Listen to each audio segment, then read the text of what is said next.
about the grind. Yeah, bubble grind. Now we have a guy that could probably get in there if you... It's game day. The Edmonton Oilers hit the road once again.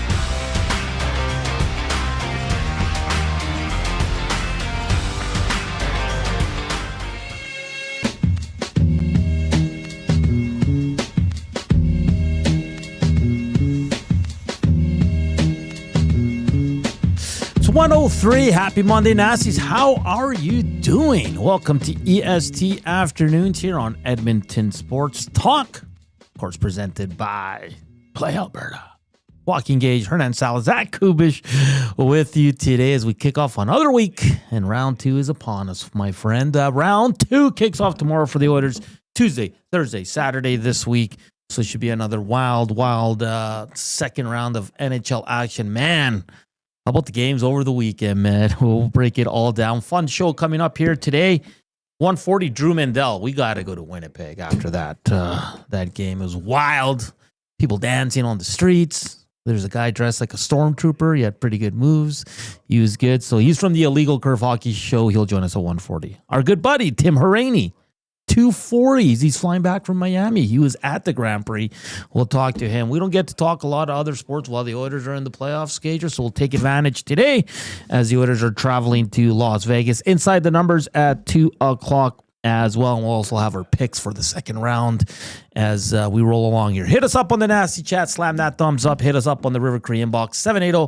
780-218-9999 if you want to sign up to Play Alberta's promo codes. Deposit 20 or more to get $100 casino bonus. All you need is 100 casino. That's uppercase. 100 sports. That's if you deposit 20 or more for 100 free bet on sports and then enter code YEG50 to receive $50 free bet when you make a $5 minimum bet. Joaquin, how you doing, my friend? I'm good, man. Yeah? Yeah. It was, seemed like a long, not a long weekend, but a long weekend. Maybe because there was no Oilers.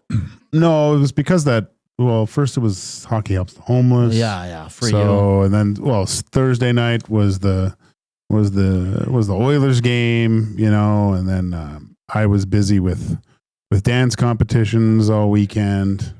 So it was exhausting. Exhausting weekend. Yeah, it really exhausting. So. But good, but really good. Great F1 race, like you mentioned. The games in the NHL were just unbelievable. It was so funny at the dance competition because lots of funny things happened at those things. But I'm talking to someone and a guy comes up. If you're listening, whoever this guy is, I don't know who he is. I don't know his name, but came up to me at the dance competition, shook my hand and goes, "Hey, Gager." And then he pulls out a 6 o'clocker lager from his jacket and he looks and he goes, "Snuck it in." And it was just epic move by this guy. Yeah. Legendary move by this guy. So pretty cool to see that our loggers are everywhere too, even at local dance competitions. That's amazing. That's absolutely amazing. Koob, how was your weekend, my friend? It was fantastic. As you guys probably heard, I bought some hockey cards. I saw a bit of the family and stuff like that. Enjoyed the nice weather outside. Went for a couple walks and stuff like that, and enjoyed all the Game 7s that shook down over the weekend. For sure. What did you do, Nasties? What was up? Did you enjoy the Game 7? It's always great watching the Game 7 when you're not attached to it, you don't have to feel. Yeah, you're just like, this is awesome. Who did you have a preference of who won? No, I liked. Hey, we got a lot of Winnipeg. Oh, they're not on. So they're not on yet. I had a lot. I liked all four teams, to be honest. I guess they don't go into the third period with a 2-goal lead. Yeah, the most dangerous lead in hockey. Because they both lost. They both lost. So, but 1.6 seconds, unreal. And it wasn't like a point shot that just deflects. Like, that was a hell of a deflection. Whoa. Yeah. Like unreal. Unbelievable play. Like, I could not believe it. And then I missed overtime because I was at a concert, but we checked our phones and we saw that Lowry scored off his leg. It's just, oh boy. And you saw Haas today. Like, Yeah. I don't know if he was feeling it. Maybe one too many cervezas, celebratory cervezas last night. But hey, good for Winnipeg, man. Now they get the Dallas Stars, who sounds like Robertson, Miro Heiskanen are close to returning. So it's going to be a great series. And then on Saturday, Mikko Rantanen. And I saw a lot of this after that game that's why you never trade a superstar. Because you never win the trade. They got good players, but you didn't get Mikko Rantanen. Yeah.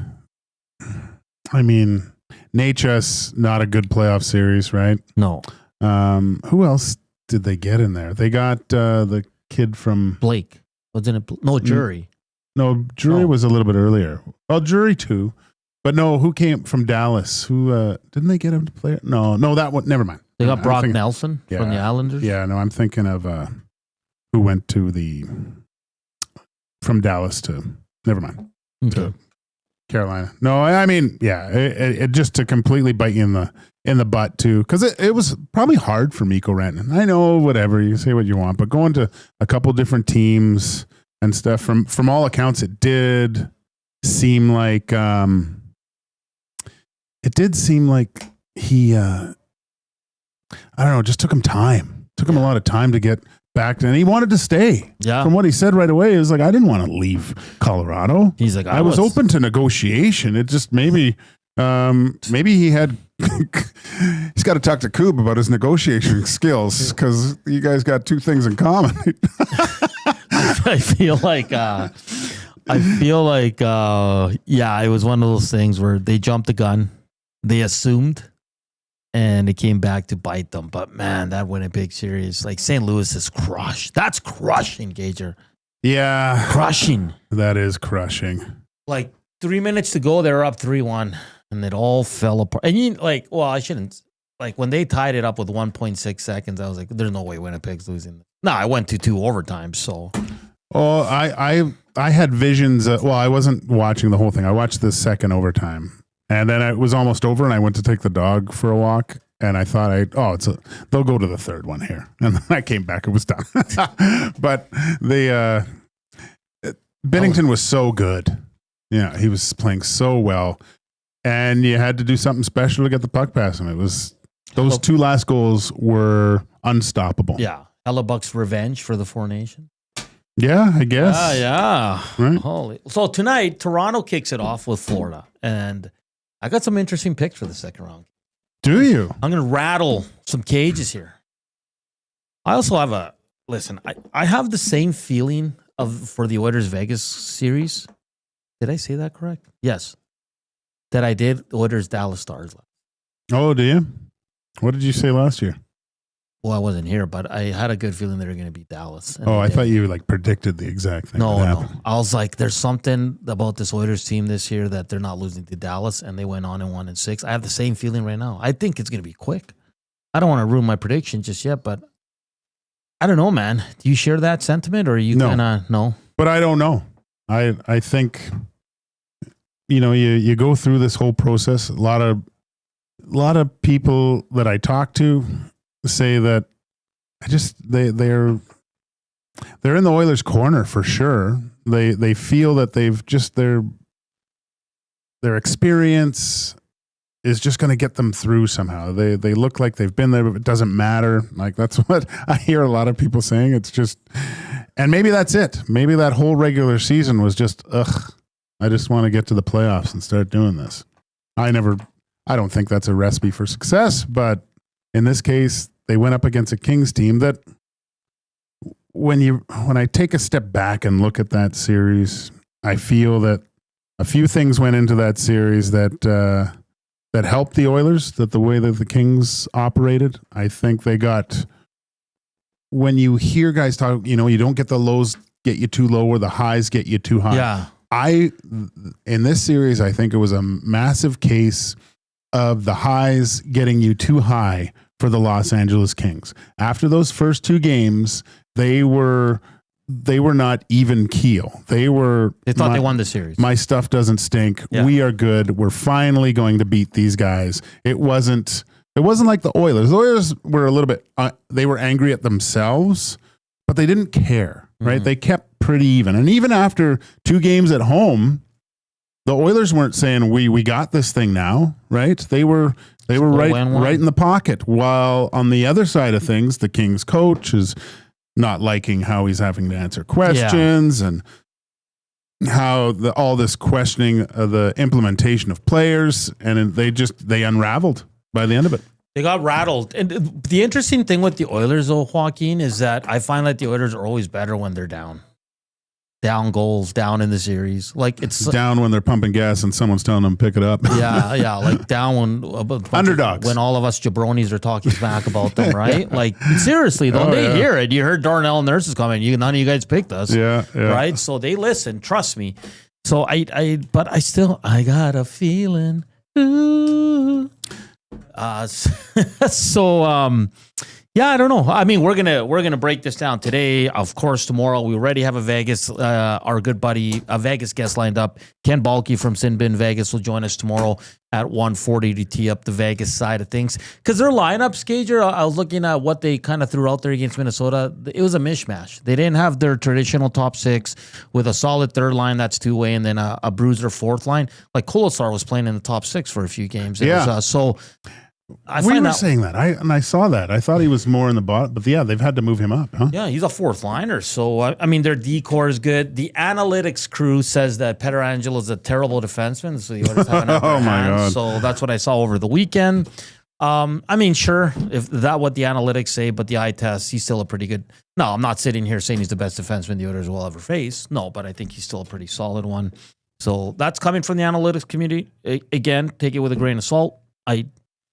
And inside the numbers, we're going to look at the Oilers' top pair because they have to be better in order to win the series. And, well, I say that, Joaquin, but they beat LA because they scored like crazy. Yeah. Right? Does this team have to lock it down defensively the way they score?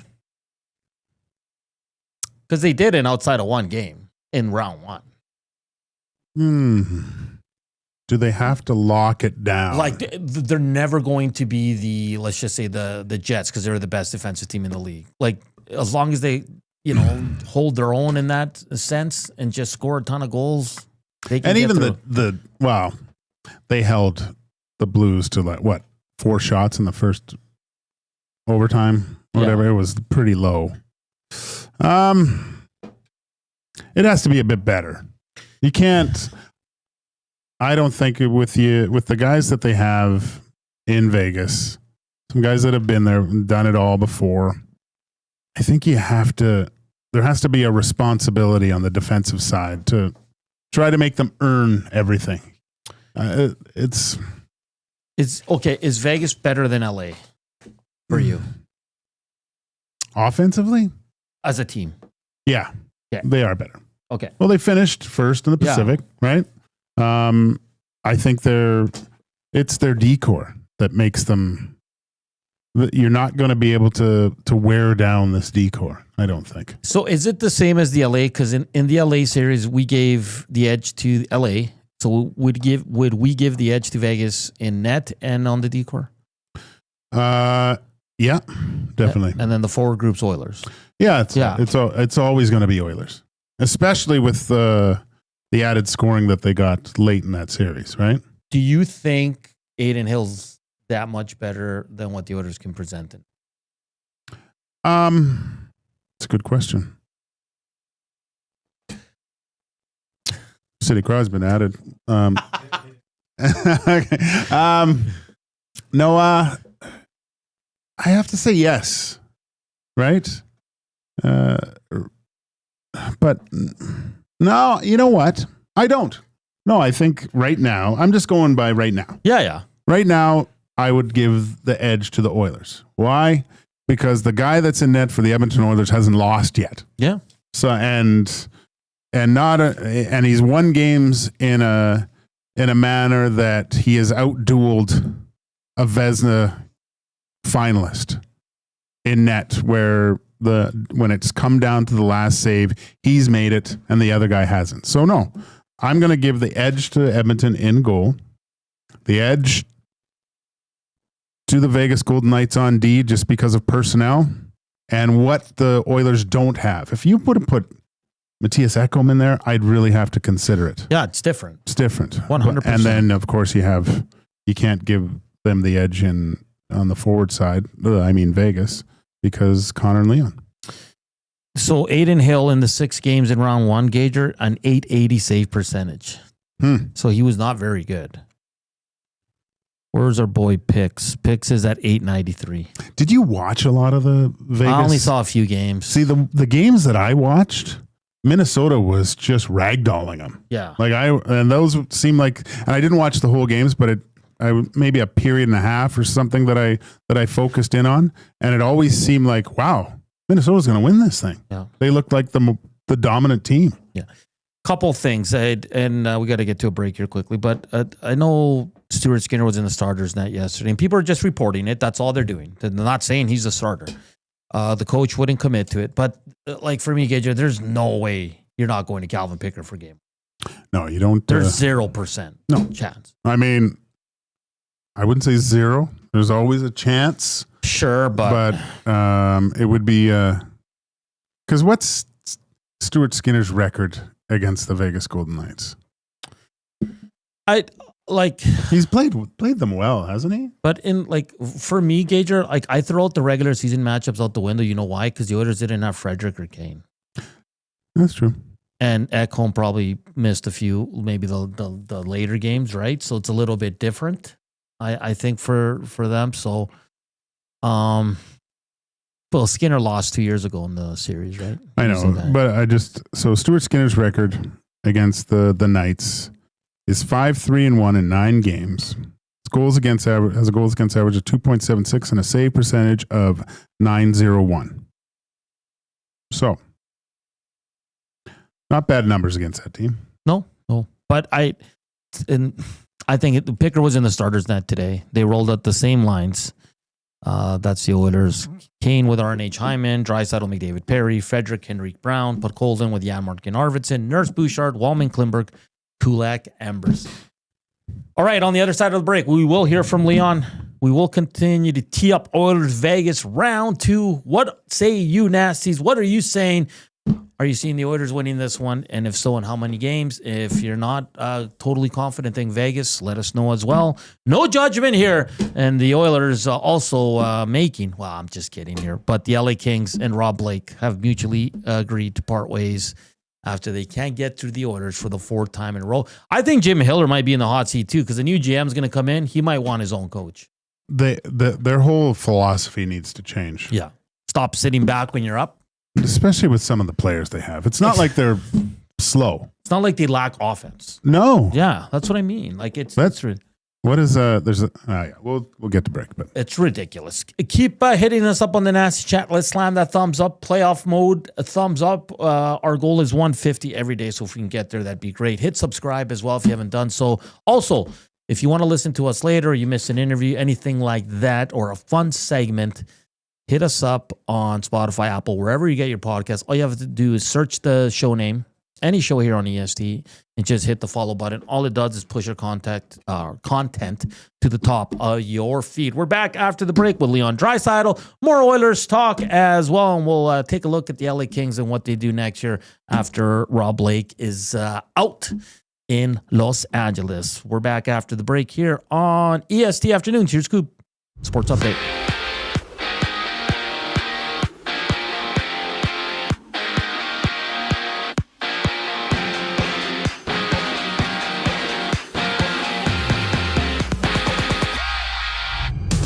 General Manager Rob Blake and the LA Kings have agreed to mutually part ways. The 55-year-old has been a part of the team's front office since 2013, becoming LA's general manager in 2017. And it's a round 2 rematch for the Panthers and Leafs, seeing Florida take their last series against Toronto in 5 games back in 2023. Puck drop for Game 1 is just after 6. Elsewhere, Marc-Andre Fleury is joining Team Canada for this year's World Championships after the 40-year-old made 22 starts for the Wild this season in his final NHL year before retirement.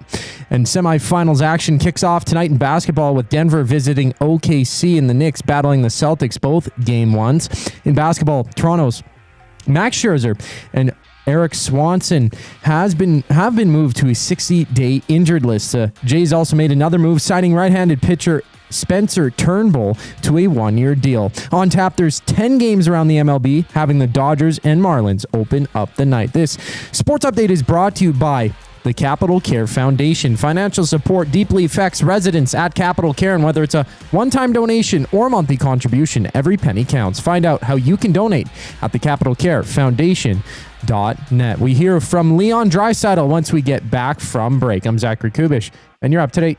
Get your fix every single game with the GCL Diesel Oil Stream pregame and postgame shows with Tom Gazzola and Hernan Salas. Whether it's breaking down the starting lineup, predicting key matchups, or diving deep into the game's biggest moments, Tom and Hernan are here to give you the best insight and analysis in the city. After the final horn, get the breakdown of every key moment, performance, and player reactions. It's your one-stop shop for all things game day. Catch the GCL Diesel Oil Stream pregame and postgame shows with Tom Gazzola and Hernan Salas, only on Edmonton Sports Talk, your clear choice for Edmonton sports.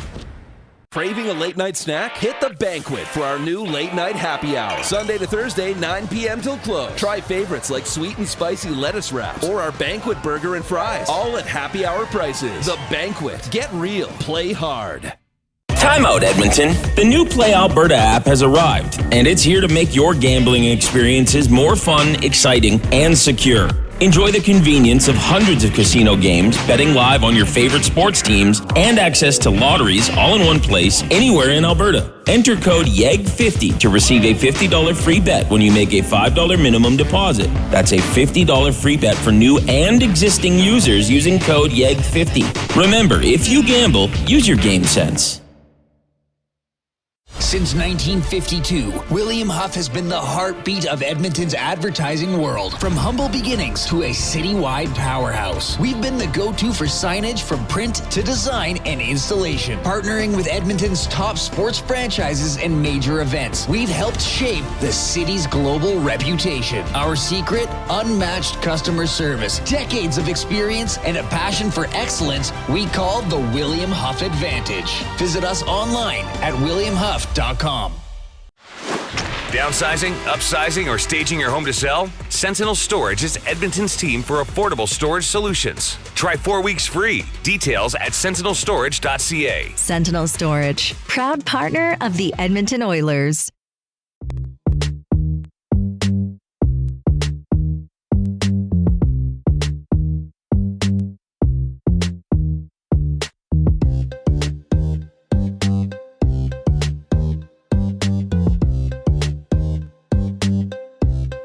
It's 1:25. Welcome back to EST Afternoons. The afternoon inbox is presented by the River Cree Resort and Casino, home of Tap 25 restaurant, where the entire menu is 50% off 7 days a week from 2 to 5 p.m. Hit us up on the River Cree inbox, 780-218-9999. Nasty chat as well. Keep slamming that thumbs up. This one from Pyro says, wait, let me read this. I say that if Pickard loses the first 2 games, then you go to Skinner. You don't want him going in for the away games. You can tell the crowd gets to him. That's what we said last week, Joaquin. We said there's no way they're going away from Skinner if he loses 2 games. Unless he loses 2 games. And in what fashion? Pickard. Yeah, Pickard. Sorry. Yeah. Yeah, that's the only way I see it. I think he's deserved that right. I think. Right? He's played well enough. Yes. I mean, 4 wins, and has he been spectacular? No.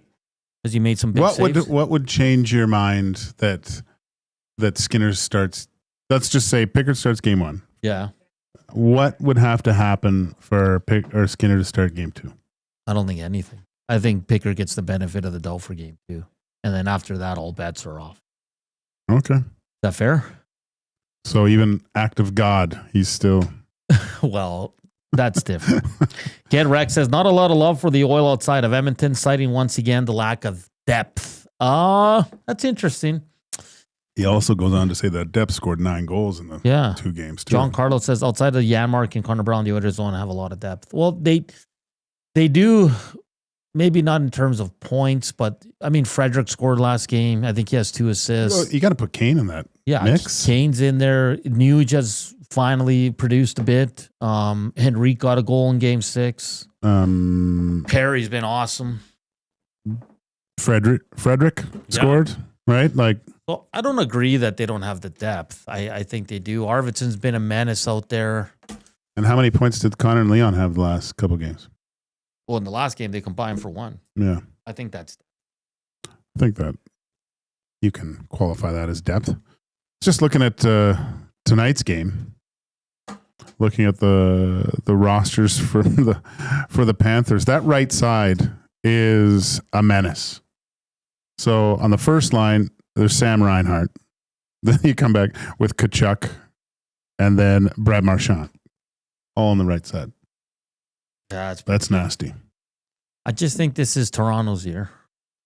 Not to win the cup, but to go further than they've ever have. You think they can beat this Florida Panthers team? But you look at Stolars. He was their backup last year. You don't think that kid's motivated? I shouldn't say kid. That girl, man. You think he can have a series that's Not. Pickard did. I've always said that you just need a guy to come in and play. Like, anyone's capable of going nuts for a couple months. And really, what goalie has stood out in these playoffs? Which one? It has been Stolars. Yeah, he's been probably the best goaltender. Yeah. Well, let's look. I have it right here. Oh, and it's interesting. Mackenzie Blackwood's out of the playoffs. Eh? Stolars only 901 save percentage, but that dropped in the last couple of games for sure. Who is the best goalie right now in the playoffs that's still in? Logan Thompson, 923. Freddie Anderson, 936. Yeah, Freddie Anderson's but didn't he have the sniffles the other game and couldn't play? Yeah. Yeah, a lot of the goalies have not been good, so it's going to be interesting to see what happens. Back to the Oil. This is what we have for lines right now for the Vegas Golden Knights. Take it with a grain of salt because it's not official. William Karlsson with Jack Eichel, Mark Stone, pretty good. Second line, Thomas Hertl with Keegan Colasar and Brandon Saad. That's why I'm kind of like, Colasar's usually a fourth line guy. I don't know why he's up there. I don't get it. Nicholas Raw with Riley Smith and Ivan Barbashev. Pretty good. And then Victor Olofsson, Brett Howden, and Tanner Pearson on the fourth line. Pretty solid. All right. Defensively, McNabb with Theodore. Nicholas Hague with Pietrangelo. Noah Hannafin with Zach Whitecloud. I agree. I think their defense is better. They're going to roll 6. They're not going to go the LA style and just roll 4. And then the forward group, it's a bit of a mishmash. They got bottom 6 guys in their top 6 and kind of, I don't know what they're trying to do there, maybe create more depth. But we'll see if these are the lines that go tomorrow. At 7:30, Tommy will be live from Westgate BP's 6 o'clock pregame show. We'll go up right up until 7:30. Both games this week are at 7:30. Saturday at 7 o'clock, Joaquin. Wow. I wish it was more like at 5 because Toronto's not playing on Saturday. Really? Yeah. Well, there's a lot of priming time on Saturday then for people. That would have been awesome. But I'll take 7 and 7:30 over 8 and 8:22 starts. So no complaints from Hernan here. I'm just glad they're a little bit earlier. It's at 7? Still might not start till 8. Yeah, that's very true. That's very true. But the game will kick off. Oilers hit the ice today. And we'll hear from Leon here in about a couple of minutes as he met with the media today. He's the personality of Leon's really grown on me. He's kind of he takes shots. You know, he doesn't hold back, which is kind of funny. Stolars was also play Ottawa. They aren't Florida. I don't know what that means. Lack of depth. Flames Nation must be looking for clicks again. That comes from Bad Andy. And then Gage, let's see here. Did you see that Coronado deal in Calgary? No. Got like, what was it again? It was kind of, for a guy who's had one good year. Yeah, first time he scored, over 20 or 30 goals, I think, nearly, give or take, $6.5 million or whatever it was for 5 years. Yeah, it was something. It was a monster deal. 7 years, 6.5. I mean, sure, jump on it while you can, but it's better. This better work He's out. 29 years old. Yeah. Wait, is he? No, 22. Sorry. I was like, I said, that's expires at 29. I was like, Jesus. Okay, never mind. Yeah, he's 22. Not a big dude. No, and he had a good year, 47 points, 77 games. But Joaquin, man, that's quite the commitment for one good year. Do you think that,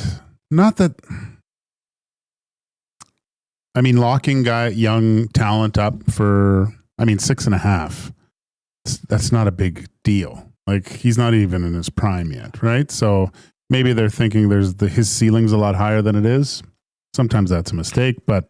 And maybe 4 years on the road, it's a value deal. Oh, yeah, it will. It should be. Yeah. Anyway, if he keeps these numbers up, right? So I don't really have too much of an issue with it. I think with Calgary, too, it's weird how it's reversed a little bit. How, remember when people, no one wants to go to Edmonton to play, and then all of a sudden you get a lot of free agents wanting to come here. Winning changes everything. And I'm sure after this season, seeing the trajectory of the Flames is a lot better than what it was. Oh, for sure. Like they're close. They're very close. And then with the eventuality of building a new facility, that's going to probably, like, you look at that dressing room. Geez, it's probably the worst visiting dressing room. No, home dressing room in the league. Like, the visiting dressing rooms in the league are better than their home dressing room. Yeah. I've heard. I remember when they took Uyghur there and he was trying to play it off. It's so beautiful. James says, when you see Nurse and Bouchard as a pairing, why not put Colasar up with Hurdle and Sad? Yeah, sure. But the problem is when you do that, guys, I think for me at least, is they're not elite finishers. Right, so they're just out there. I always want guys that can finish in the top 6, but maybe that's a strategy. Who knows? And then Brad Marchand on the Nasty Chat says, as long as I'm in the league, it will never be Toronto's here. Oh, all right. Oh, let's see. All right, let's hear from Leon Draisaitl as he met with the media earlier today. Some things. What has the time off done for you? Yeah, it just helps, obviously. It's nice to, anything that's lingering around, give it a couple extra days, which obviously for, any team in the league, any player really is, it's good and nice. Going up against that Vegas defense, is it a lot different than what LA brought to you guys, or how you guys are kind of approaching? Well, it's certainly different systems, but I think the mindset is the same for every team at this stage of the year. Defend well, and that's how you're going to win your hockey game. So it's going to be no different. Do they make it a little tougher to get to the net? They got some big guys that defend the front of the net pretty well. Yeah, they got big D, really good sticks. Obviously, they really rely on their system. I think nothing that we haven't seen or we're not capable of dealing with or handling. But at this stage of the year, I think any team has something that they do really well, and obviously they had another great year. When you look at the depth that you guys finished that series with, you get a couple guys back in the lineup that weren't there during the regular season. Like in the discussion about you and Connor together or apart, it's often about depth. When you look at what your lineup is right now, does it just make a little bit more sense the way it sets up? Yeah, absolutely. I think the last two games of the series, there's our depth that won us those two games, right? We didn't get much done, so obviously they played amazing, all three lines. So if we can continue that, obviously that's a big plus. There were a couple of elements added to your lineup in Kane and Frederick, like bigger guys that can bang and crash a little bit. You didn't have a ton of that this year. How much of a difference do you think that makes? Yeah, this time of year makes a big difference. I think you can get by in the regular season probably with a little bit more skill, but I think having those guys when it gets heavier, I think especially against a team like Vegas, that are big and heavy, right? They're going to lean on you, and having guys like that in your lineup and knowing how to play in these situations obviously helps. You guys have the luxury of having two pretty good goalies here, and maybe just thought on Calvin coming in here and playing as well as he did, and the confidence you guys have in him. Yeah, we got obviously huge confidence in him. We got big confidence in both of them. They give us a chance to win pretty much every night. So. Yeah, they've been amazing. Obviously, Pix has been great since he's been in. Leon, you played against Carlson and Eichel a lot. How are they different than, say, Kopitar and Deneau as a center? Well, every player has their strength. they're all different in a way. Obviously Eichel, he's probably a little bit faster than the other two guys, a little bit more offensive minded, but he defends extremely well as well. So it's another challenge for us, another challenge that we're excited for and looking forward to. How do you see your team now compared to the first game of the first round? Do you see it evolved a little bit? Yeah, I mean, I think especially those guys that haven't played in a while. We had a lot of guys the first couple of games in the series that haven't played in a long time or haven't played much. So getting those guys up to speed, and with every practice, with every game, with every day, guys are going to get better and feel more comfortable, and that's only to our advantage. Find that sense of urgency early on in a series. Your last couple, obviously, the results haven't been there, but how much of a talking point is that for your group? Just to start the series better? Yeah, I mean, it's big. Like, we can't find ourselves in a 2-3-0 hole again, right? And if you do, then you're going to try and climb your way out of it, of course. But it's big to start the series off well and find your game immediately. That was Leon Draisaitl meeting with the media today as they get ready to travel to Las Vegas. There'll be an in-game action tomorrow, 7:30 puck drop. Game 1 between the Edmonton Oilers and Vegas Golden Knights. We'll continue to tee it up here on all the shows here on EST leading up to puck drop. Of course, Reed Wilkins, Jay Mellon coming up next from 3 to 6. And then tomorrow from 6 to 7:30, we'll have full coverage for you. We'll be joined by Ken Bulkey from Sinbin Vegas, and then we'll see who else we can get on the show to get this exciting round 2 off and running here. And of course, EST is your home for that. Edmonton Sports Talk, like always, presented by Play Alberta. Coming up next, we will get to Drew Mindell. We'll get a heart rate check from everybody down there after just an unbelievable finish there in Winnipeg as they move on to the second round. They'll take on the Dallas Stars starting on Wednesday in Winnipeg. That's all coming up here on EST Afternoons. Keep slamming that thumbs up. Hit us up on the Nasty Chat. Text us on the River Korean Box 780-218-9999. We head to Winnipeg next. Here's Koob, Sports Update.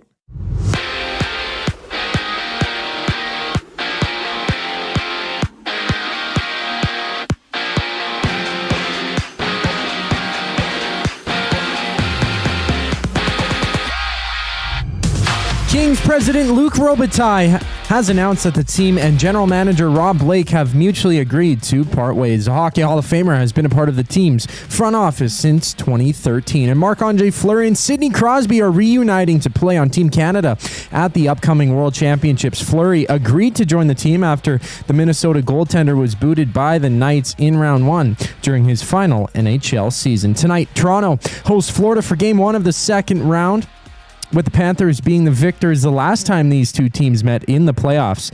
Florida taking that series in 5. And basketball has 2 conference finals matchups. The Thunder clash with the Nuggets, while the Knicks and Celtics open up the night at 5 o'clock. Both of those are Game 1s. Out east, the Jays have made a couple moves, signing right-handed pitcher Spencer Turnbull to a 1-year deal, while placing pitchers Max Scherzer and Eric Swanson on the 60-day injured list, keeping them out until the end of May. And 10 games are on tap tonight. The Dodgers and Marlins open up the slate. This sports update is brought to you by Windsor Plywood Leduc, locally owned and operated since 1993.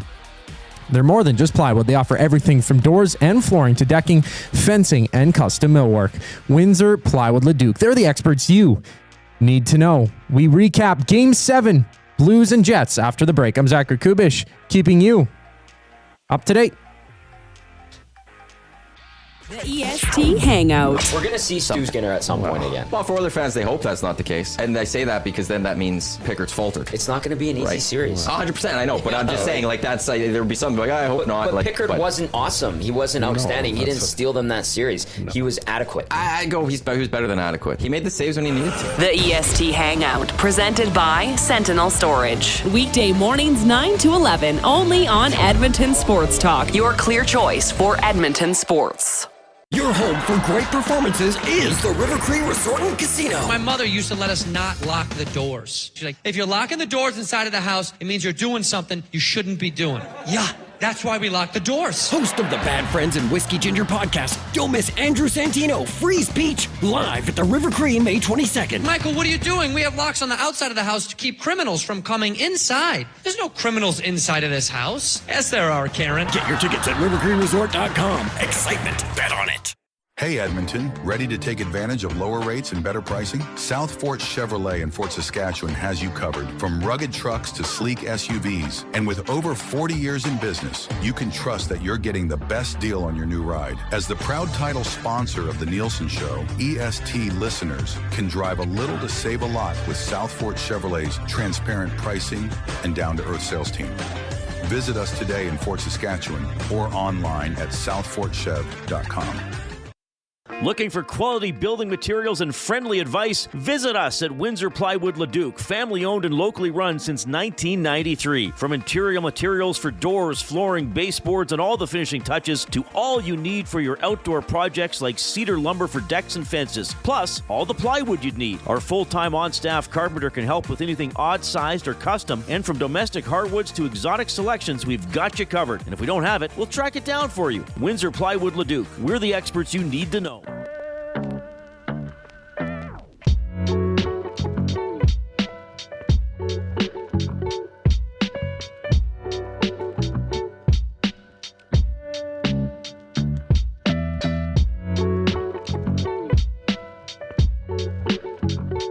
It's 1:44. Welcome back to EST Afternoons here on Edmonton Sports Talk. We're coming to you live from the William Huff Studios here on the west side of the city. Pretty nice day outside, sunny skies, plus 18.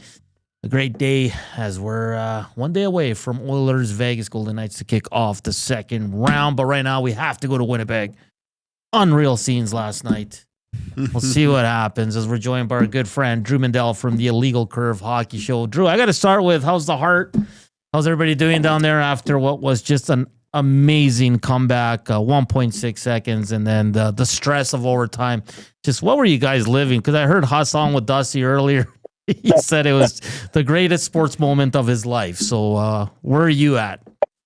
I have to echo what Hustler said. As you can tell, my voice is basically shot.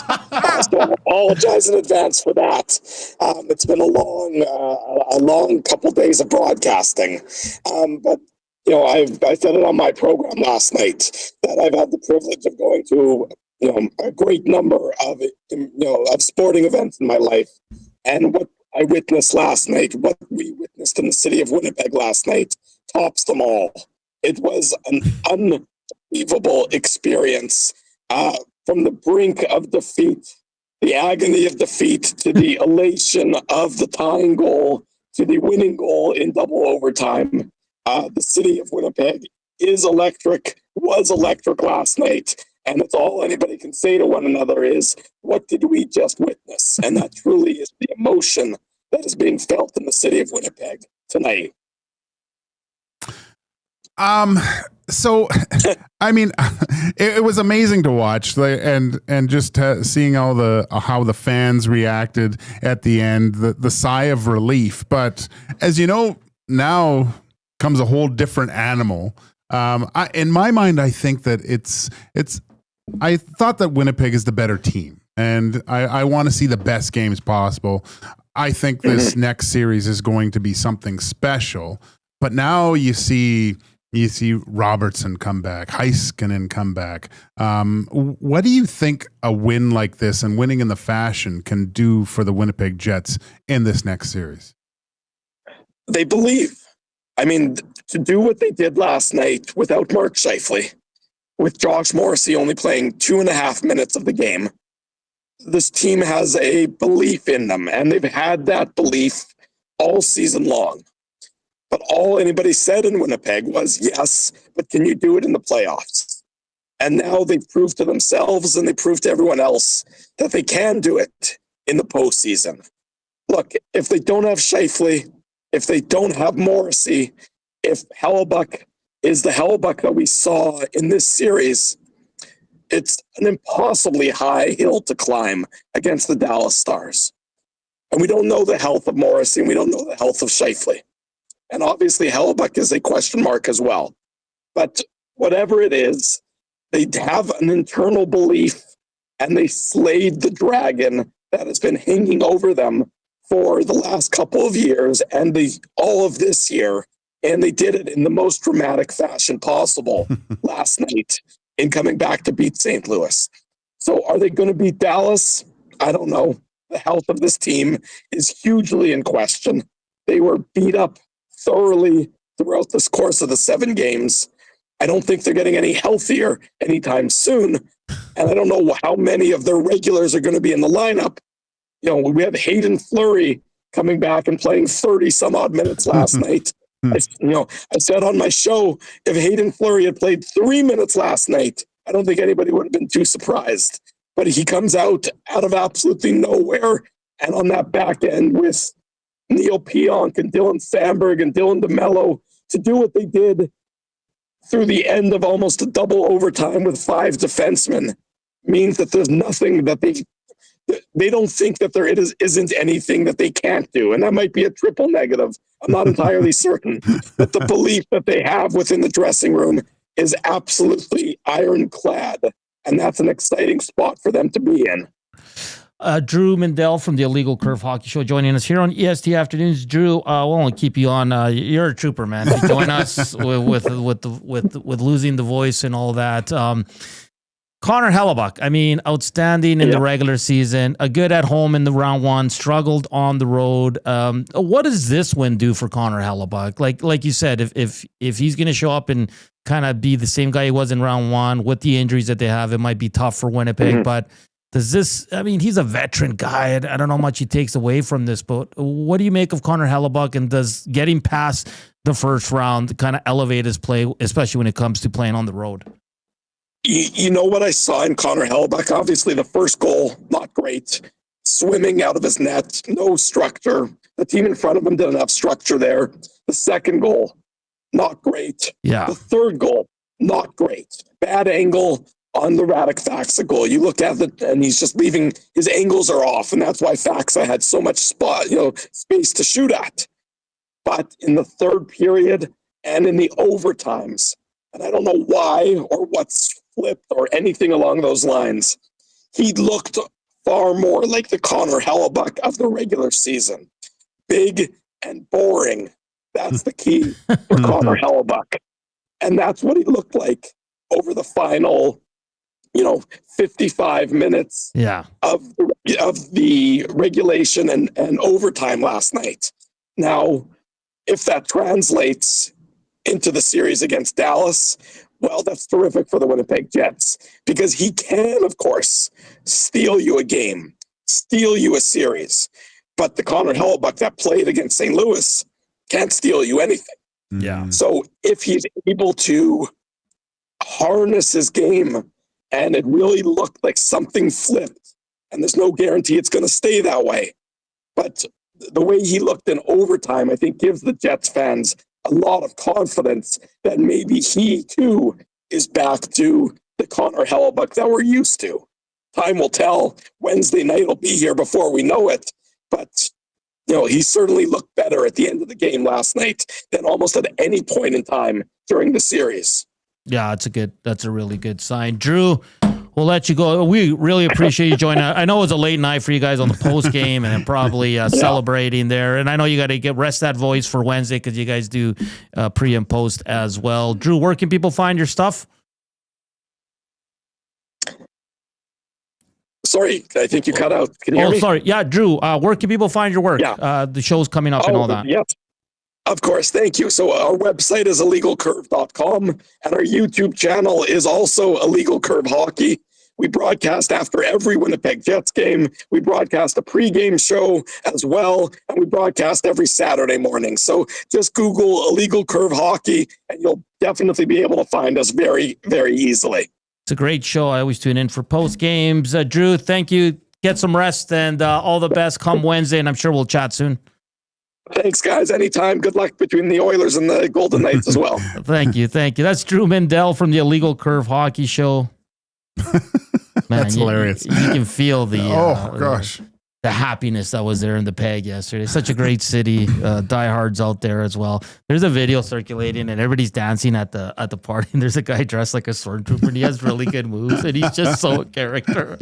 What a time. I mean, just imagine that, Oiler fans. You tie it up with 1.6 and then win it in overtime. From like the bottom of the San Andreas fault, you know, just in the depths of despair thinking, oh my gosh, it's over. I saw a lot of Blues fans just getting their hearts ripped out. Like they were celebrating the Blues watch party like crickets. Yeah.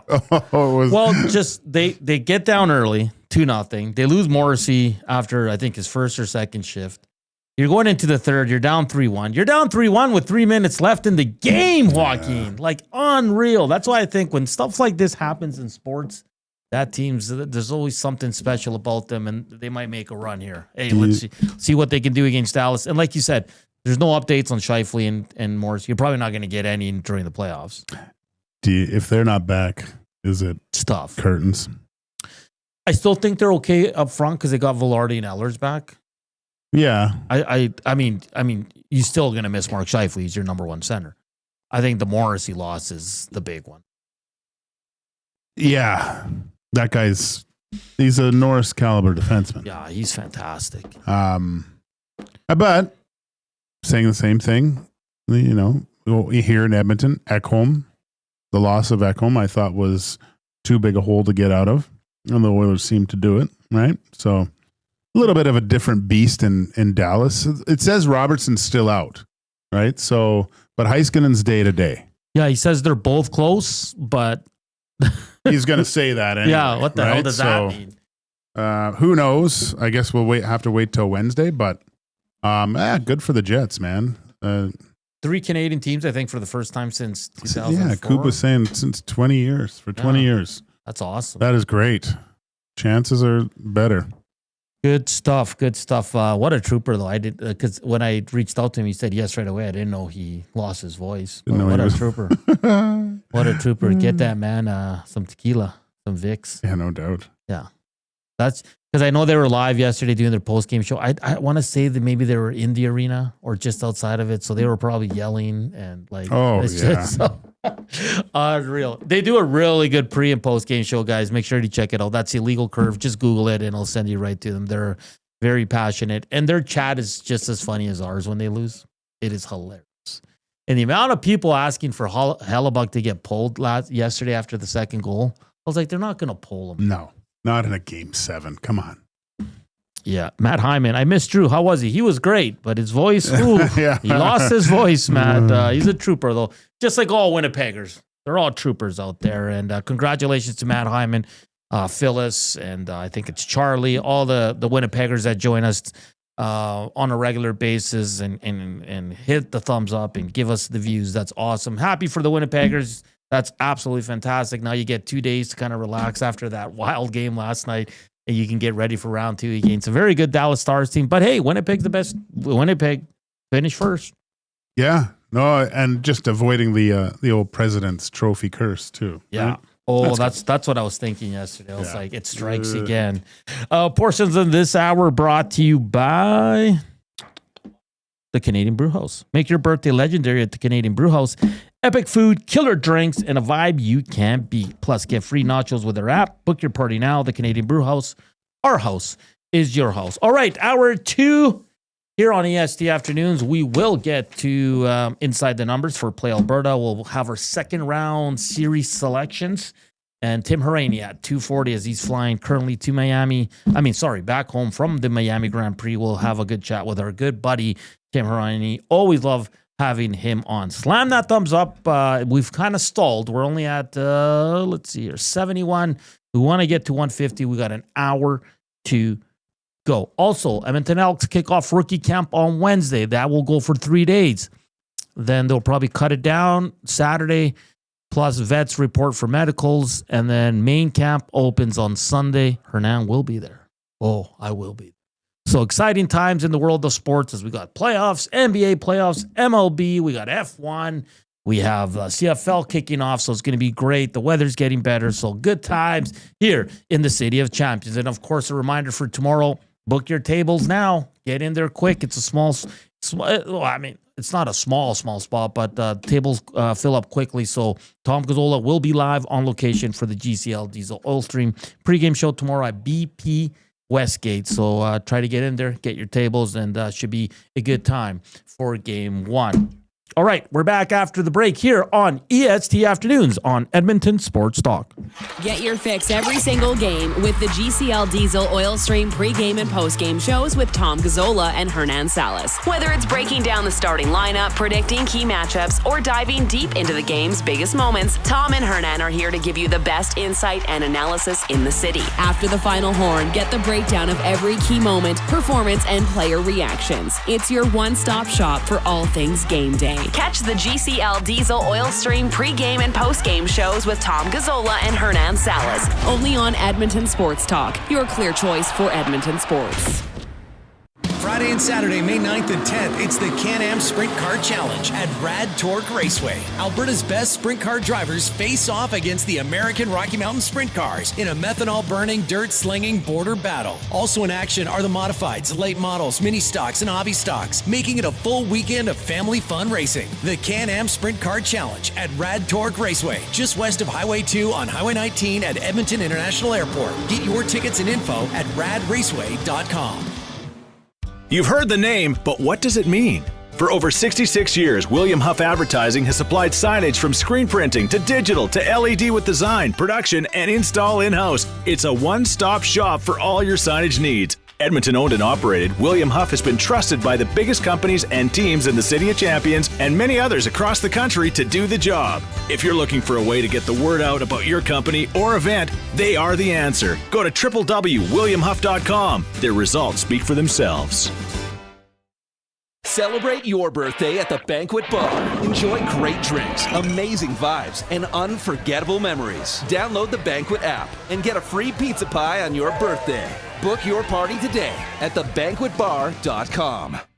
Looking for a winning strategy for your retirement? Contact me, Joaquin Gage at K4 Financial, where expertise meets dedication. I will always look for a careful approach to your retirement, ensuring your financial future is secure. From tailored strategies to clear, actionable advice, I'm here to guide you every step of the way. Don't leave your future to chance. Get in touch with me, Joaquin Gage, today at k4financial.ca or email joaquin.gage@k4financial.ca to start planning for a brighter future and a more secure retirement.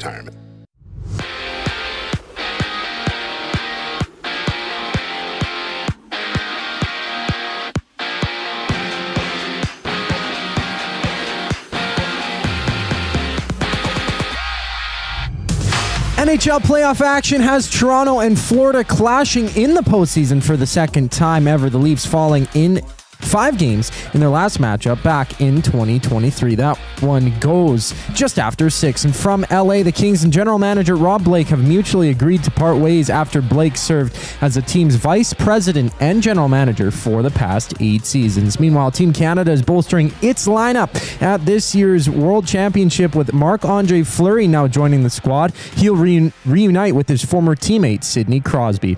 And the NHL draft lottery goes tonight at 5. San Jose has the best odds for winning first overall, with the Blackhawks and Predators having the second and third best odds, respectively. On the court, there's 2 game ones. OKC plays Denver, while the Knicks and Celtics go head-to-head. And out east, Max Scherzer and Eric Swanson of the Jays both hit the 60-day injured list, with both players out until the end of May.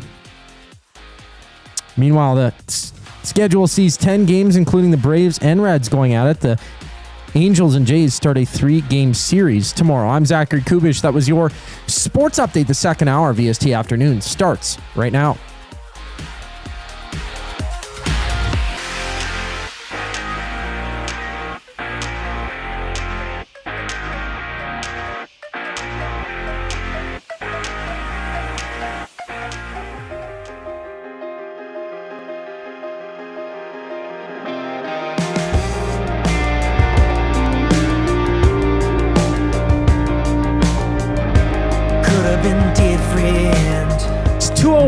Welcome back to EST Afternoons on Edmonton Sports Talk. Of course, Edmonton Sports Talk presented by Play Alberta. Good times here. Continue to tee up Oilers, Vegas Golden Knights. camp for the Elks kicks off on Wednesday. Whew. Can't wait, man. It's going to be great. Great to see the evolution of this team, Joaquin. See where Trey Ford can take the good old green and gold. Like I said, rookie camp Wednesday to Friday, and then main camp opens on Sunday. I'm sure it's going to be open to the public, so hope to see you down there. Should be a good times. Good times. Hopefully good weather as well. Hit us up on the Nasty Chat. Slam that thumbs up, please, and thank you. We're at 81.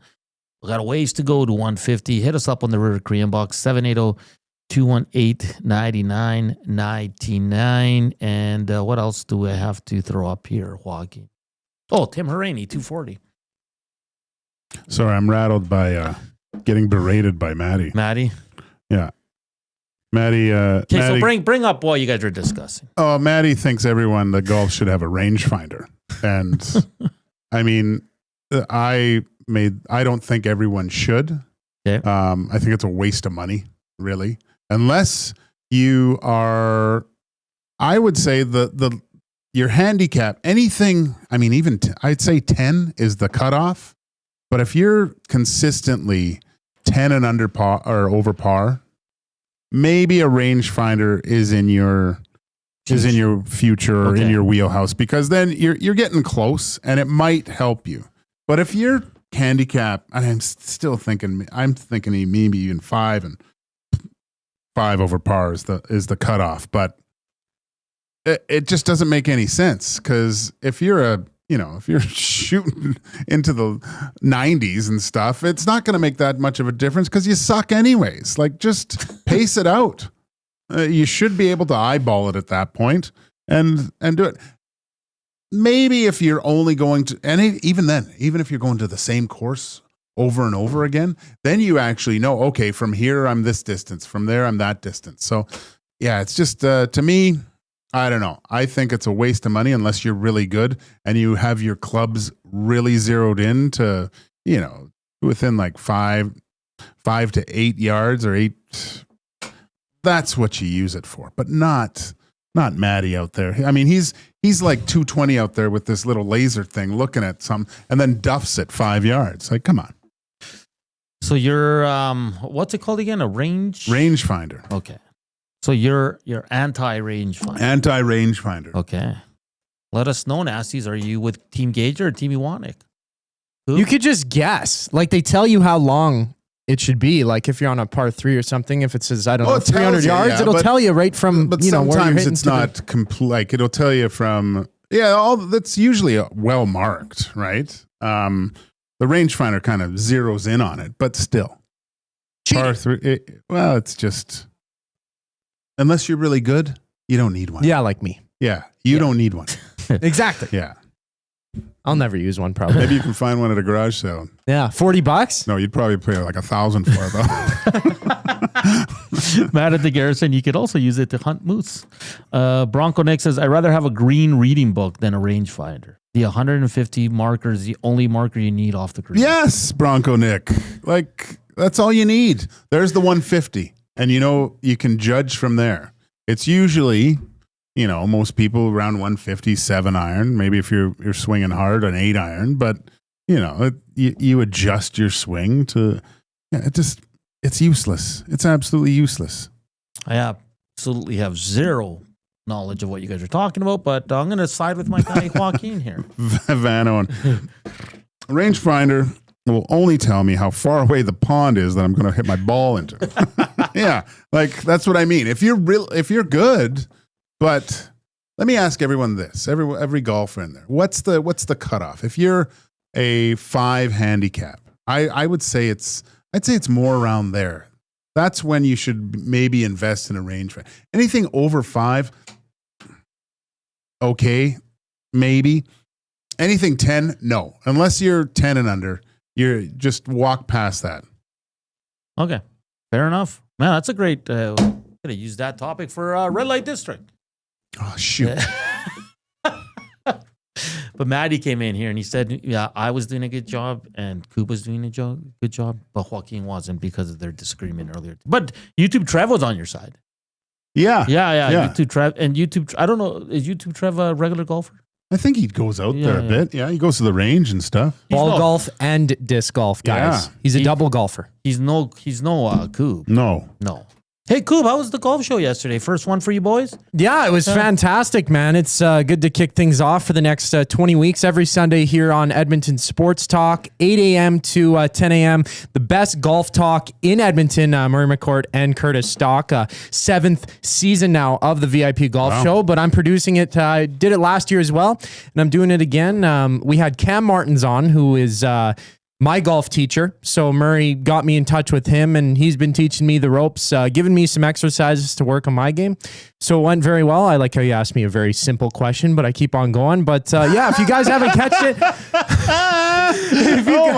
no one's complaining. I know. I could yap for a long time. But if you guys didn't catch the VIP Golf Show, I'd highly recommend it. You can listen Spotify, Amazon, Apple Music, or check it out on our YouTube here. We have a couple clips, promo clips going out on our Twitter as well. But yeah, man, it's a good show. I'd go check it out if you haven't already.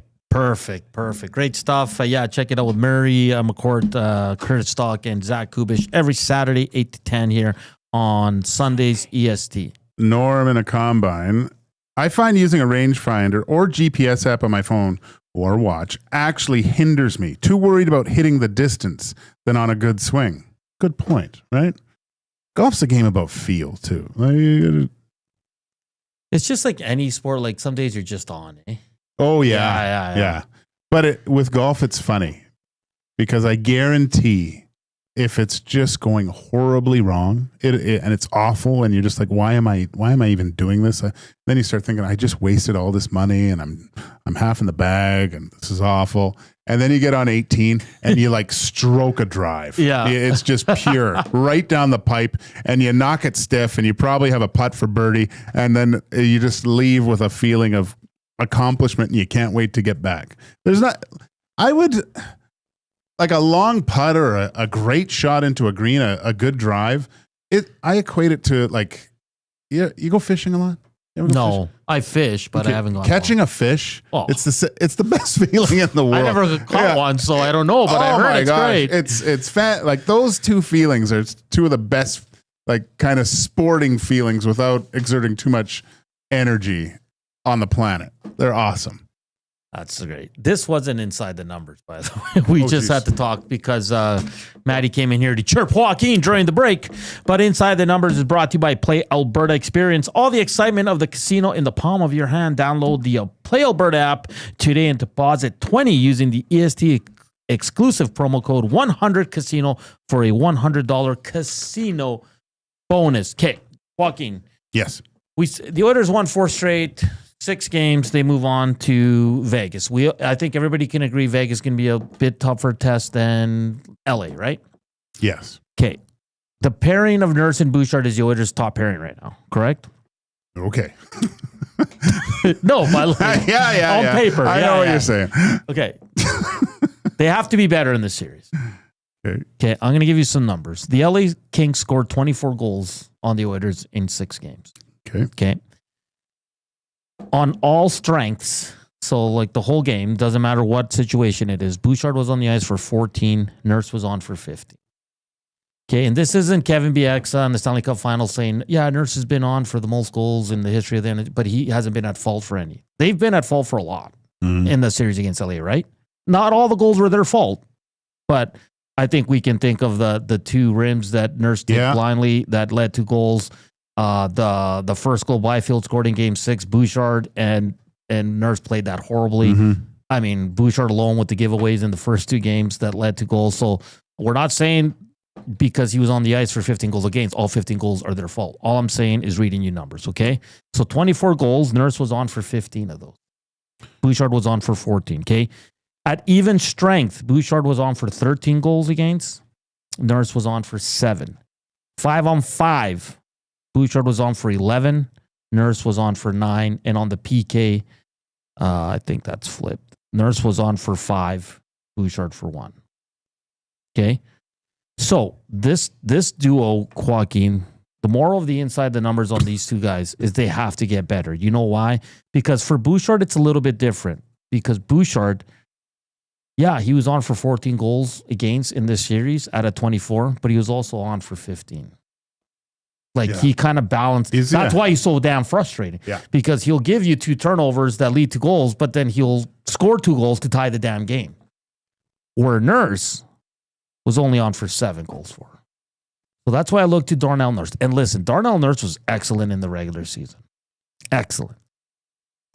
He's not playing with his regular partner, which is fair. But for me, Darnell Nurse just has to play his game like he did in the regular season. Obviously, you want more energy, you want more hits, you want all that. But for me, he's trying to make up too much for Bouchard. Is that a fair assessment?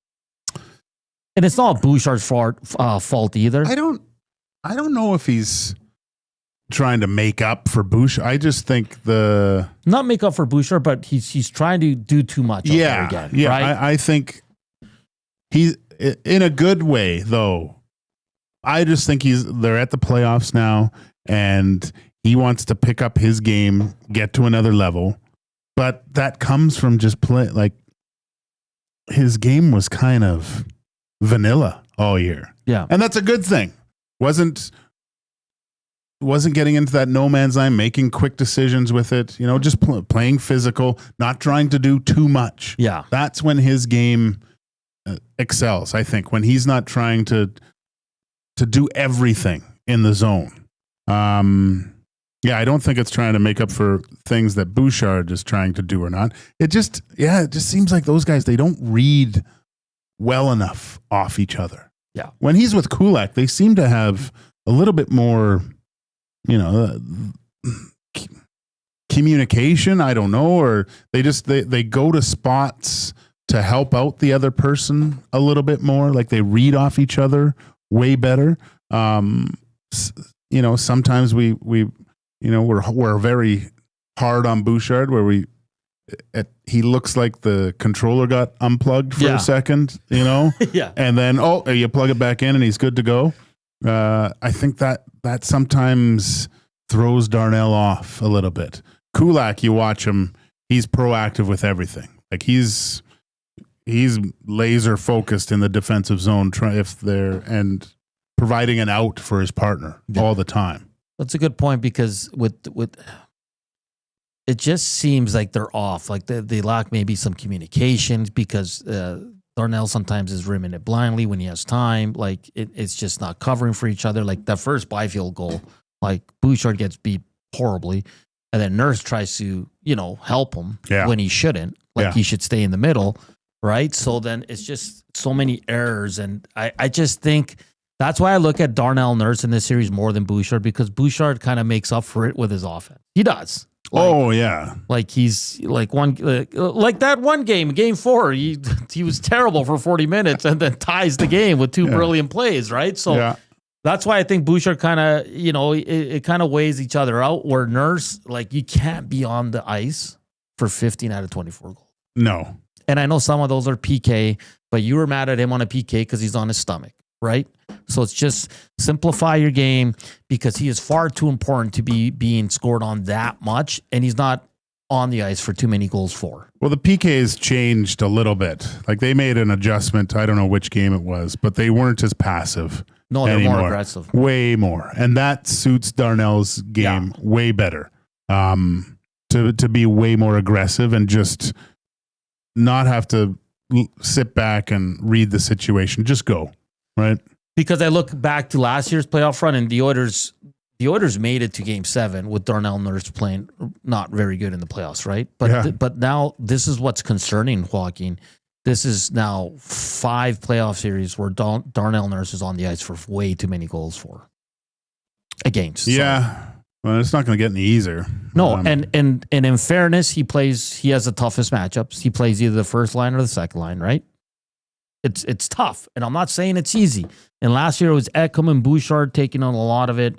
Nurse did as well, but Nurse struggled mightily. And then I'm not saying Nurse is struggling mightily. I'm saying he's having his moments, but when the opposition scores 24 goals and you're on for 15 of them, and again, not all of them are Darnell Nurse's problem. We have to look at every goal and dissect it, but we already pointed out 4 times he made a mistake. So it could be 5-6 times it was his mistake, but that's still too much for your top pairing defenseman.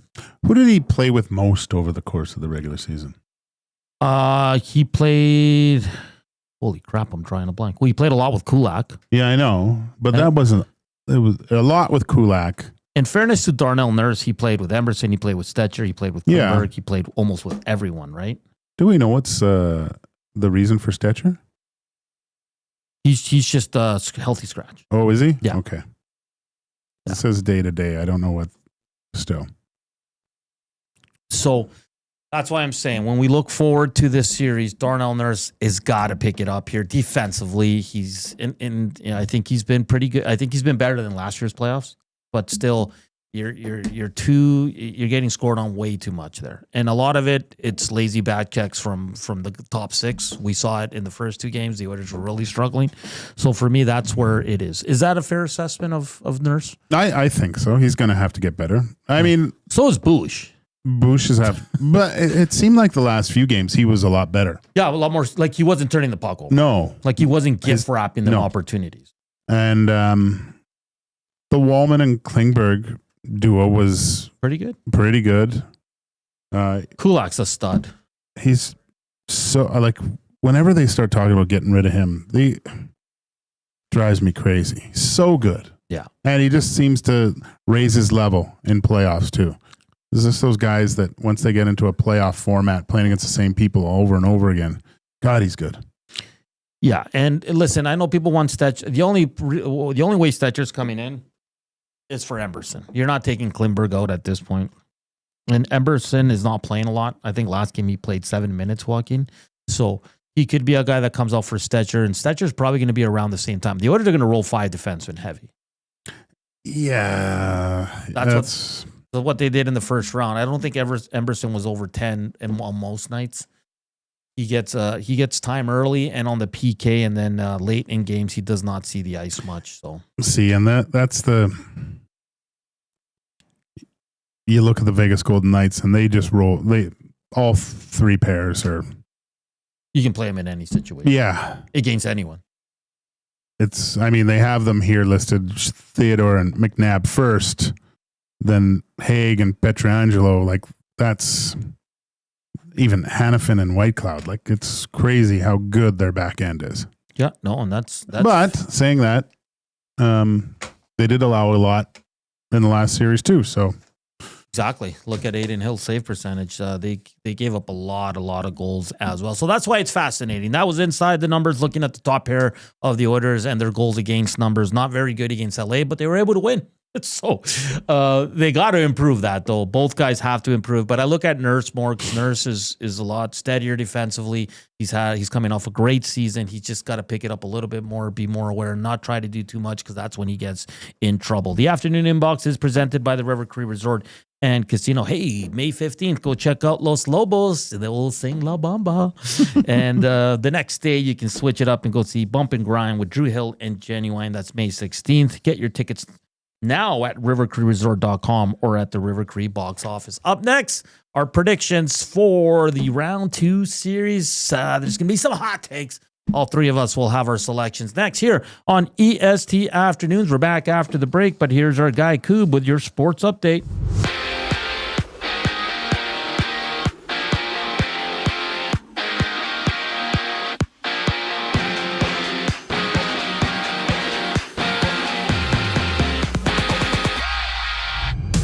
Brad Marchand and the Panthers take on the Leafs in round 2 action. Toronto lost to Florida in their previous matchup in 5 games back in 2023. Game 1 puck drop this year goes just after 6. And Rob Blake's time is up as LA's general manager. Blake and the Kings are agreeing to mutually part ways. Meanwhile, San Jose has the top odds to win the draft lottery tonight with 18.5% chance to get the number 1 pick. Chicago, Nashville, Philly, and Boston follow up with the next best odds, descending in that order. And 3-time Stanley Cup champ Marc-Andre Fleury will backstop Team Canada at this month's World Championship. He reunites with his former teammate Sidney Crosby out in Sweden.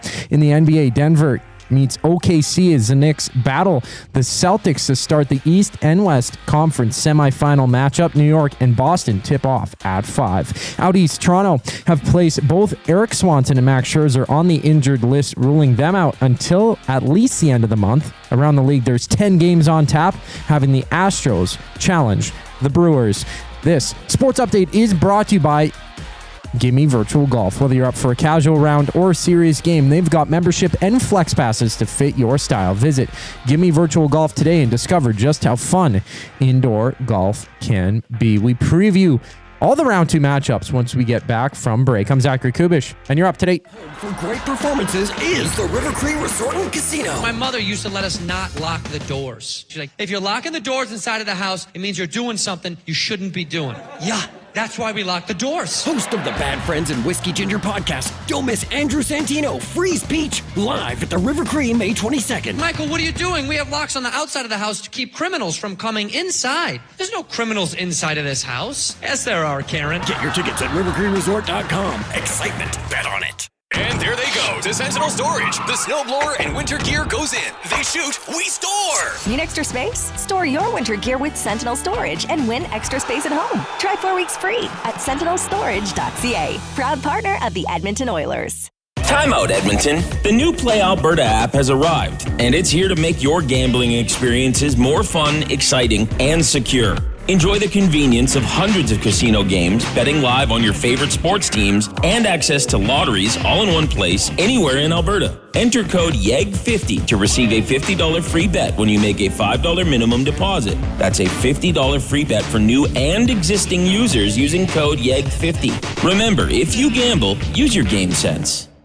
Hey Edmonton, ready to take advantage of lower rates and better pricing? South Fort Chevrolet in Fort Saskatchewan has you covered. From rugged trucks to sleek SUVs. And with over 40 years in business, you can trust that you're getting the best deal on your new ride. As the proud title sponsor of the Nielsen Show, EST listeners can drive a little to save a lot with South Fort Chevrolet's transparent pricing and down-to-earth sales team. Visit us today in Fort Saskatchewan or online at southfortchev.com. Strike up some fun at the Banquet Bar. Bowling, drinks, and a great time with friends where the good times roll. Whether you're here to bowl or just hang out, the Banquet Bar is your go-to spot. Get real, play hard at the Banquet. Got some gently used furniture or home goods that need a new home? Find Edmonton is here to help. Every month we furnish over 100 homes to those transitioning out of homelessness, and we need your gently used furniture and home goods. Drop off at 5120 122nd Street or call for free local pickup. Just visit findedmonton.com to learn how your donations can help create a home for someone in need. Plus shop our thrift store, in-store or online, with proceeds benefit those moving out of homelessness through housing supports. Visit us at findedmonton.com. Find Edmonton, supporting our community one home at a time.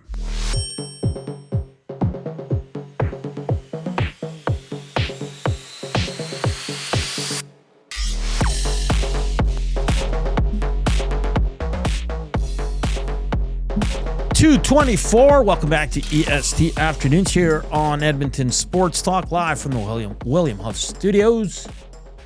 Reed Wilkins, Jay Mill coming up 3 to 6. Nice, another relaxing night, and then chaos tomorrow. First game, Joaquin. Then Thursday, then Saturday. Every second day from here on in. So we'll see what the Oilers can do. I'm feeling really, really confident. But let's start with our NHL predictions for round 2. Let's start on the East, and let's start with the game tonight. The Toronto Maple Leafs host the defending Stanley Cup champions, Florida Panthers. Hammer that thumbs up. We're not at 100 yet. It's a very slow day. I get it. It's Mondays. It's a Monday, right, Joaquin? So yeah, only 10 away, so we'll stop at 100. If you want to keep, if you haven't and you want to, just give us a thumbs up. We'd greatly appreciate it. But, all right, Koob, walk, Toronto, Florida, what say you? Toronto and Florida. So this is a very interesting matchup, to say the least. Mm-hmm. Right? The intestinal fortitude of the Toronto Maple Leafs has always questioned, even in the Ottawa series. Yes. How do these guys care enough? There are players on the Florida Panthers squad that are going to put that to the test, I think. Their desire to stay in the fight. I've mentioned the players that they're going to have to go up against. The Leafs, they're talented though. There's a lot of talent. Goaltender looks to be playing well. The games that I've watched, that Oliver Ekman-Larsson has looked really good. But I look at that Florida Panthers and the battle tested, and just if anything goes wrong with this Leafs team, I think I don't know about their pushback. I got to take the Panthers. In how many games? 5. Florida in 5. Koob? Well, that would have been would be the same as their very first playoff matchup. The Panthers took it in 5 back in 2023 in the second round. That was the only first time that they matched up in the playoffs. This will be the second time, but man, they're both heavyweights. Like, that's the thing. Toronto, they get past the first round. That was the hardest part for them, right? That was slaying their dragon. It didn't really matter what team, even though it was Boston really in 7 games. They got the Senators and, almost gave it away in a sense where the Senators almost came back being down 3-0 to push a Game 7, which they didn't. There was emotion shown on the bench, and the emotions ride high in Toronto. It's been like that for any single team that has really been iced out there for the 6. I almost feel like it could be their year, but the Panthers know how to win. They know how to get past. They know how to keep calm in those scenarios, and it was a heavy series in that Tampa-Florida series in round 1. There was a lot of emotions in that one as well, but Ekblad out for game 1 due to that suspension for that bad elbow. So I don't know, man. I don't think that changes anything. Maybe the Leafs take the game tonight, but I feel like the Panthers will get past this one. I'm going to say Florida in 6. All right. I'm going to go Toronto in 7. I think Toronto is going to get by them. Why? I just have a feeling. Look at down the middle. Doesn't matter. It does when you have Barkov and Bennett going up against. I just think I'm not saying Toronto's year in terms of the cup, but I think Toronto's going to advance to the 3rd round. I mean, I hope it's 7. I love long series and just back and forth. It'd be fun, but Johnny Tavares has had a good playoff so far too. I think Stolarz can be a difference maker. I think going up against his old teammates. I think Berube is a hell of a coach that has changed the mentality of that team. So I'm going Toronto in 7. You don't think these guys know where to shoot on him because they've practiced on him so much? Sure, but he also has where they're going to shoot too, right? Oh my gosh, you're right. Matt at the Garrison, the Leafs are soft. Jason, I put money on Florida sweeping Toronto. Sweep, C-Run says. Not a lot of confidence in the Maple Leafs, but I'm taking them in 7. All right, let's move into probably what's the most boring series of the second round. Washington Capitals hosting the Carolina Hurricanes. We'll start with Koob on this one. What you got? Your winner, and in how many games, Koob? I feel like Carolina is always slept on. They never get the respect that they deserve. Sure, they are a boring team, very defensive base. They have a lot of players who are borderline superstars in the league. You got Svechnikov, they did trade for Hernan. They all they kind of broke up that piece to add more depth to their team, and they can stop pucks from entering in their net. The Capitals are high octane. They play with that pressure, big forechecking, but I feel like everybody sleeps on Carolina, and I feel like it'll be a bit of an upset over Washington. I'm taking Carolina in 7. Walk. This is a tough one, right? Because there's good sides. I'm just trying to go through what we do with the Oilers, like matching up forward groups, things like that. So, and there's always that Jacob Slavin is so good. But I think just because the Caps are big, strong, fast, I'm going to go Caps in 6. Caps in 6. Okay. I will go Capitals also. I think it's Washington in 6 as well. I think they're just the better team. Better goaltending. And they weren't tested in that first round. New Jersey wasn't going anywhere. No, right? New Jersey was not good. And I know Freddie Anderson has really good numbers, but I just can't trust that guy. He never can stay healthy. We'll see what happens. But Gage and I have taken Washington in 6. Zach has Carolina in 7. Let's go to the West. This series is going to be absolutely amazing. The Winnipeg Jets host the Dallas Stars. A lot of things up in the air. Let's break it down. Robertson, Heiskanen, we don't know if they'll play. They're close, but we still don't know. What is the status of the injuries to Josh Morrissey and Mark Scheifele? Because that can change too, right? That changes the whole complexion of this series. So right now, with what we know, which is not a lot, Joaquin, who are you taking in this series? It's tough because there's the two main pieces are both at the same kind of position. So you have Robertson, and you have Scheifele, and then Heiskanen, but you have Morrissey on the other side. They're two top defensemen. Then you look, where does it the scales tilt? Ottinger and Hellebuck, they kind of cancel each other, I think, in this situation. The forward group, though, as it stands right now, I think you have to give the edge to the Dallas Stars. And with that Hurley in Dallas as well, he's just such a stud defenseman for the Dallas Stars. It wasn't even on anyone's radar, and well, I guess just my radar, but until the Four Nations, I was like, who is this guy? And he's a fantastic defenseman. So, unfortunately, I just think that because with the two players that are out for the Winnipeg Jets and the fact that Robertson and Heiskanen are probably closer to coming back than those two, I have to go with Dallas Stars. I don't think this is going to be long. I think I'm going to take Stars in 5. Okay. Koob.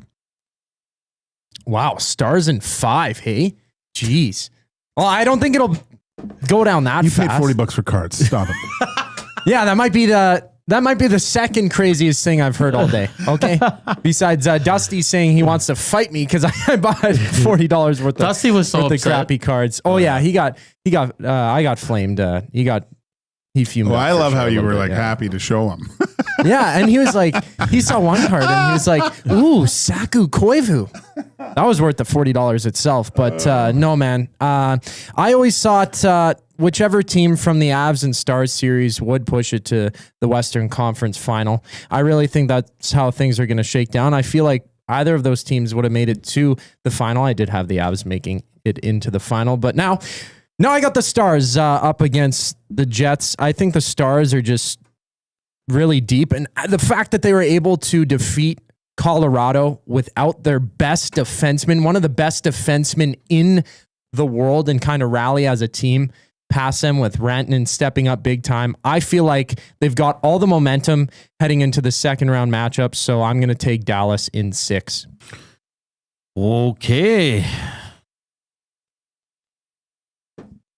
I'm going to go with you. I know the status of Morrissey and Scheifele are huge for this series. I just think what they pulled off yesterday, there's something special in the peg right now. That doesn't happen if something special is not coming. So I'm going to take the Jets, and I think this is going to be a long series. I'm going Winnipeg in 7. Holy smokes. Then they'll be too tired to play the Oilers, and then the Oilers will go to the final. Oh. Yeah, see? Winnipeg in 7. Book it. It's going to happen. All right. To the series that we have close to our hearts. Edmonton Oilers, Vegas Golden Knights. You want Koob to go first? Yeah. Okay, Koob, you go first. Burn about 8 minutes. I can go for 10 if you want me to. I can go for 10. We'll be right back. Do you want me? So where do you want me to start? I'm just going to go to let me go to the store. I'll be right back. Yeah. Could you pick me up a double-double or something like that around the bend? But no, let me start with the jerseys. So I like how there's sparkles on the Vegas. No, I'm kidding. But yeah, man. The first time these two teams played against each other in the playoffs back in 2023, man, it was a thriller. Vegas is a great team, and they've always been ever since they came into the league. Of course, you know, they won the cup a few years ago, yada, yada. But I feel like the Oilers, man, they got something in their game that just, like, they woke up, man. They woke up. The bear has risen. They are there, and they got all the force going into round 2. I don't think goaltending really matters in this series. I mean, both goalies like an .880 around that save percentage. Yeah. Aiden Hill couldn't really stop a beach ball. Calvin Pickard made the stops when he needed to. It's like the 80s out here, and if the Oilers play like that, they can win every game 6-5 if they need to. So I got the Oilers going to the third round in 6, getting past Vegas. Oilers in 6. Okay, not Koob. Joaquin. I really don't know. I really, because I watching the last series, Knights, it just looked like Minnesota was dominating the times that I did watch, and the Oilers, things have gotten better, but then again, the last game they allowed way too much again. So that's a good point. I'm just like, what teams are going to show up here? Yeah, I have a tough time looking at this series. I wish I had a rangefinder to see how it's going to go, but just to keep everyone happy, sure, I'm going to say Oilers in 7. Okay. But I really want to see the game 1. Just Oilers in 7 with an asterisk, because after tomorrow, Wednesday, I'll come in with an actual prediction of how this series will go, because I need to view it first. Okay. I need a real deep dive into it, because both teams are kind of, I don't think they're playing at their best, both coming in. Well, that's kind of cheating, but we'll let it slide. I said Oilers in 7, asterisks. But yeah, I'm taking the Oilers in 5. I think the Oilers are in that mode where nothing, like they're down to nothing in the series. Who cares? They come back. They're down in a game, 2-1, 3-1, whatever. They come back in the game. There's something about this team that just feels right. Like I said, I feel the same way I felt when Edmonton got by Vancouver heading into that Dallas series. And my feelings weren't wrong in that one, because they won in 6 over the Dallas Stars. So for me, I'm looking at this Vegas lineup. It might change, obviously, but Adin Hill wasn't at his best. I know the D-core is really good, but offensively, I think the Oilers are better. I do. I think they can outscore their issues. I truly do. The Oilers can be the king of the hill. Yes, they can. This is a good show. It's a fantastic show. And I have a good feeling about this series. I didn't feel the same way about LA, but the Oilers, I'm going Oilers in 5. Who's with me? Koob said Oilers in 6. Yeah, you just said Oilers in 7. You were laughing at him. I said Oilers in 5. Let's see what happens. Does Reed say the Oilers win 4 straight again? Because technically he was right. And did you guys notice? I also picked Toronto, and I also picked Winnipeg. It's going to be an all-Canadian. Final 4 is going to be 3 Canadian teams. How's that ever happened? Like, when's the last time that's happened? Ooh, I'd have to look that up. Thinking out loud here, boys. I'd have to look that up, brother. I'd have to look that up. But there are predictions. Keep sending yours to the River Cree inbox, 780-218-9999, or hit us up on the Nasty Chat. 103 thumbs up. Let's keep going there. We've got good viewership, so if you haven't slammed that thumbs up, please do so. And if you're listening on iHeart, TuneIn, radio apps, or EdmontonSportsTalk.com, just slide on over and hit that thumbs up. Up next, some F1 Indy talk with our good buddy, Tim Hauraney. Of course, he does some work for TSN, and he is an F1 and IndyCar insider. We go to the track next here on EST Afternoons. Here's Koob, Sports Update.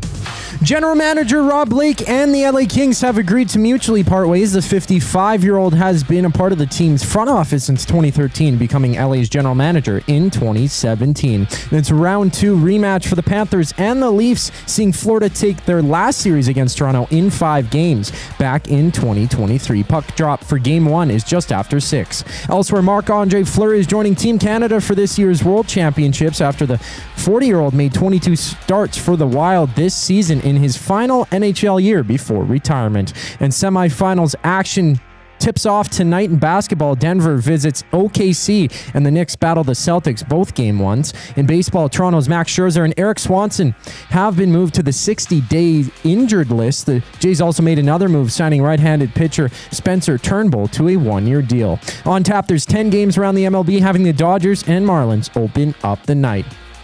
I'm Zachary Kubusch. That was your sports update. Tim Hauraney, F1 insider and IndyCar analyst, joins us on the other side of the break. The Reed Wilkins Show with Jay Milne. We are pleased to be joined by Coach Ketty. What are we going to say to the fellas to get this team a win here at Hockey Help the Homeless? Back check, forward check, paycheck. Have you been chirping any of the other players today? Yes. What's your best chirp? My left nut dangles better than you. Oh my God! The Reed Wilkins Show with Jay Milne, weekday afternoon 3 to 6, only on Edmonton Sports Talk. Your clear choice for Edmonton sports.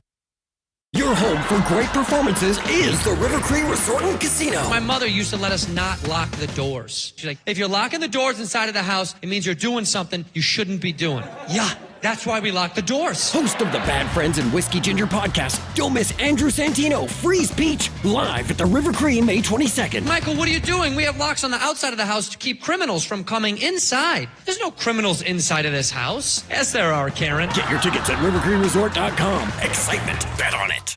You've heard the name, but what does it mean? For over 66 years, William Huff Advertising has supplied signage from screen printing to digital to LED with design, production, and install in-house. It's a one-stop shop for all your signage needs. Edmonton owned and operated, William Huff has been trusted by the biggest companies and teams in the City of Champions and many others across the country to do the job. If you're looking for a way to get the word out about your company or event, they are the answer. Go to www.williamhuff.com. Their results speak for themselves. Play more tables and games. Play more tables and games. Make the most of your bad game. Oh, you want to, you need to, you know just what you gotta do. It's time to add some fun to your life. Make the most of your bad game. Play more tables and games. Play more games.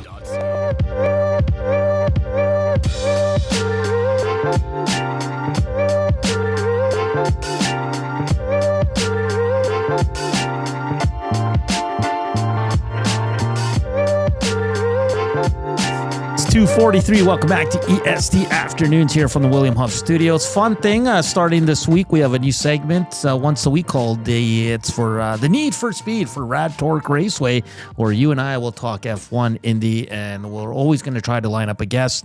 The Need for Speed on Edmonton Sports Talk is brought to you by RAD Torque Raceway. Catch methanol burning dirt slinging action with the Can-Am Sprint Challenge, May 9th and 10th. Tickets and info online at radraceway.com. Very excited for the Need for Speed, Gager, as you're our go-to guy when it comes to all this. We saw a pretty fun race in both. I thought Indy was good. I thought the F1 one was really good, especially Lewis Hamilton on the radio. And we'll get to all that as we're joined by our good buddy, Tim Hauraney. Tim, how was Miami? Oh, it was good. It was good, guys. I had a really good time. Yeah, it was busy. It was great, though. I had a lot of fun. Yeah. Like, Miami's a great race. If you guys ever get a chance, you should probably go and check it out. It's one of those highlight races for sure. That's for sure. Yeah. I had a great time, man. If you didn't tell by my social media. Outside of the rain on a few days there, but I'm sure it was still hot as you know what, Tim. Let's get to the race here, Tim. I mean, McLaren dominates, Oscar Piastri, Lando Norris. A lot being made of Lando's start and maybe his strategy. What did you make of that and just the dominance of McLaren at the Miami GP? Yeah, I thought for Lando, sorry, I'm just getting out of an Uber, boys. So I thought for Lando's start, one of the things that I was saying on SportsCenter is these guys are hardwired to go for a gap if there is one that exists. And there was a gap that existed there. I think for in hindsight's always 20/20, right? You can look back and you can say, I shouldn't have done this, I shouldn't have done that, whatever. But at the end of the day, I mean, if he had just bided his time, he would have won the race. There's no question about that. They had way more pace than Max Verstappen did. And I also thought that Lando was the faster driver of the two McLaren drivers this weekend. And so maybe a little bit more patience. But again, I think for Lando, he's probably, he's not, he wasn't too cheery to talk to at the end of the day. No. Say that. I tried to talk to him. So I think he thought that, he didn't know what Max's race pace was going to be like. And so we've seen this season with so much clean air, how important it is to have that. And I think for Lando, he's probably just thinking like, I got to get in front of this guy because I don't know what kind of pace he's got, and I need the clean air. And if I can get the clean air, then I'm off to a victory. So if I'm going to do it, I got to do it now. I got to do it off the start. But then on the other hand, like, you got to think, like, the DRS was really powerful this weekend. Red Bull's engine wasn't great either.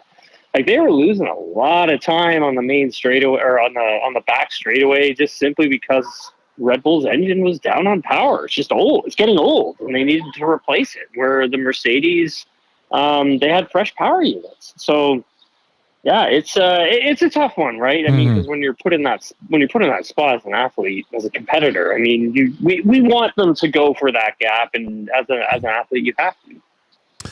Tim, so from the sprint race, we saw Kimi Antonelli getting on pole, and then you see the start of the sprint race and how that goes. Does McLaren, now you go through qualifying, you get to the start of the main Grand Prix, how much goes into the strategy off the start? Because you kind of had a glimpse into Max and what he's maybe going to do at that point. What are those team discussions like with your teammate off the start of the race? It depends. I mean, big part of like teammate discussion is always, don't run into each other. Like that's always, that's always number one. I mean, that's always a big one. I can tell you for McLaren, because I spent a lot of time with them this weekend. I can tell you, and I sat down with Zach Brown, and I spent some time and sat down with Andre Stella.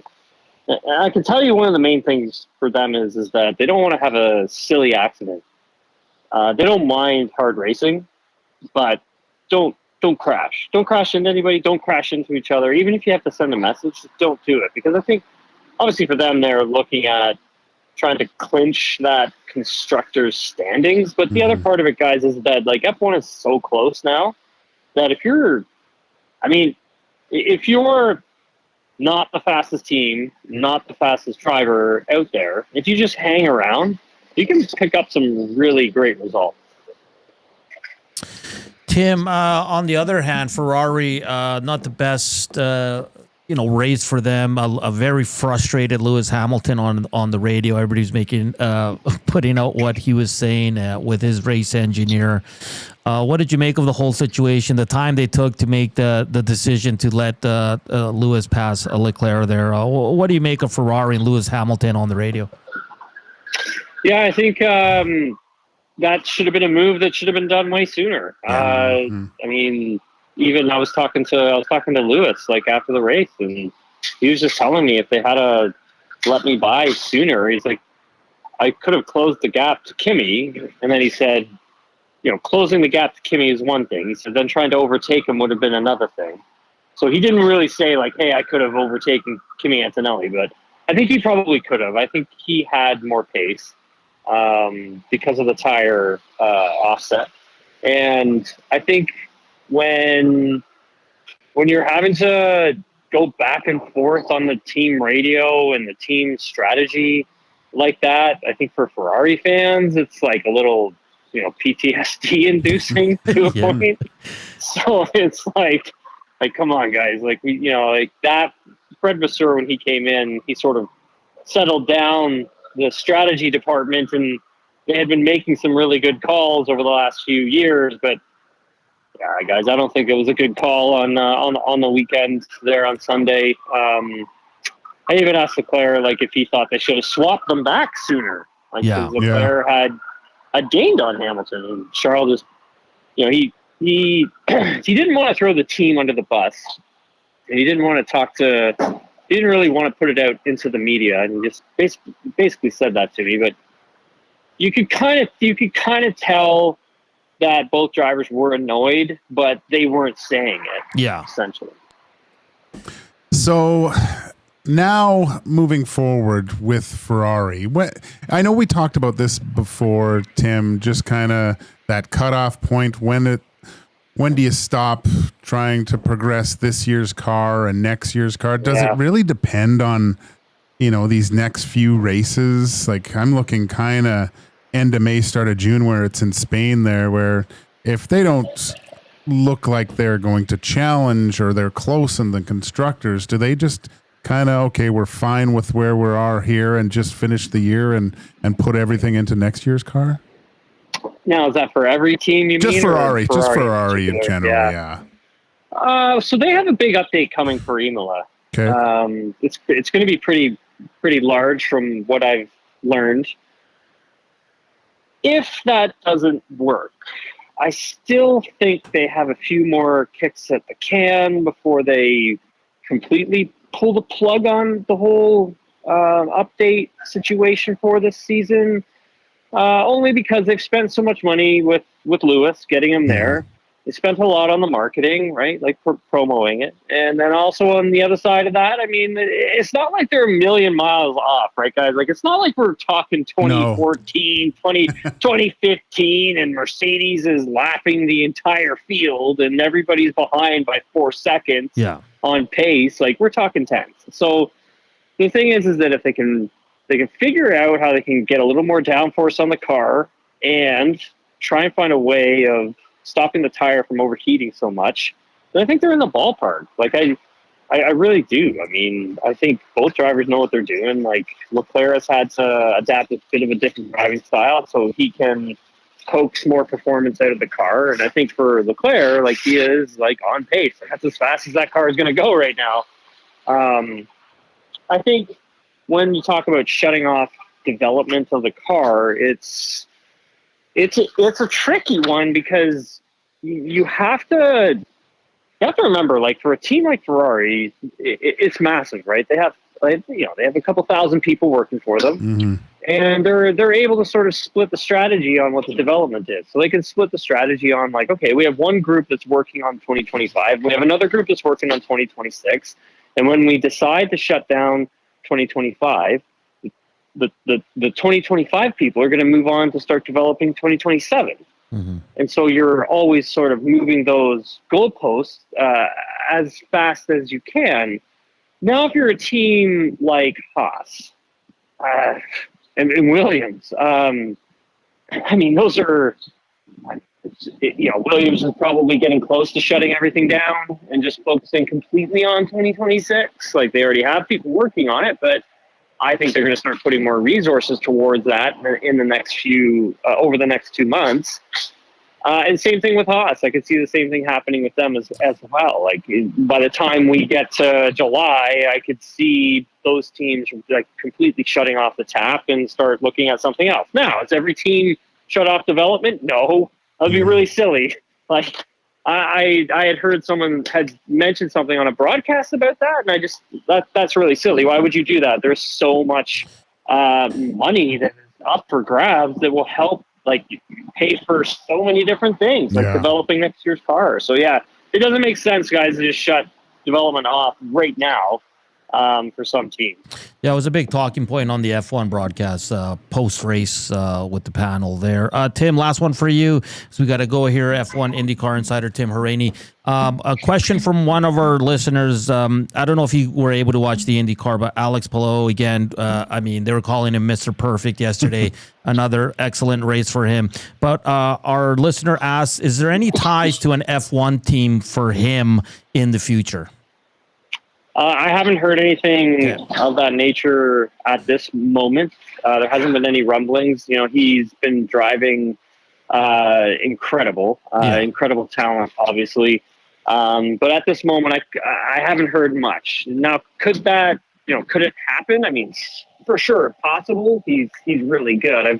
I've seen him and spoken to him after he's tested F1 cars before, and a lot of teams I've spoken to, they really like him. But at the same time, there's nothing in it right yet. I think if he goes on to win this championship, then there could be a talking point. But I think also at the other end of the spectrum is he's getting old. Like, he's getting old for F1. I mean, Antonelli is 18 years old, and look what he's doing. I mean, what do we, I'm not going to go and get Alex Palou, and when there's guys like Antonelli that are out there that are a cheaper option and that are just faster. So I think at the end of the day, I mean, I don't see that happening, but who knows? Awesome stuff, Tim. Thank you for taking the time. I know you were traveling today. Always appreciate your time and your insight, and look forward to talking ahead of the next race here in Italy. Tim, all the best, my friend, and we'll chat soon. Oh, cool. Thanks very much for having me, guys. Really appreciate it. All right. That's Tim Hauraney, F1 and IndyCar Insider, and that segment was Need for Speed. The Need for Speed on Edmonton Sports Talk is brought to you by RAD Torque Raceway. Catch methanol burning, dirt slinging action with the Can-Am Sprint Car Challenge May 9th and 10th. Tickets and info online at radraceway.com. We got to get out. Reed Wilkins coming up with J Milne 3 to 6. Thank you for all the thumbs up for listening. Tomorrow's a big day. It's the start of round 2. Oilers Vegas. We'll be all over it here on Edmonton Sports Talk. For Joaquin Gage and Zach Kubusch, I'm Hernan Salas. Enjoy the rest of your day. We'll chat tomorrow. Ciao. Chowders.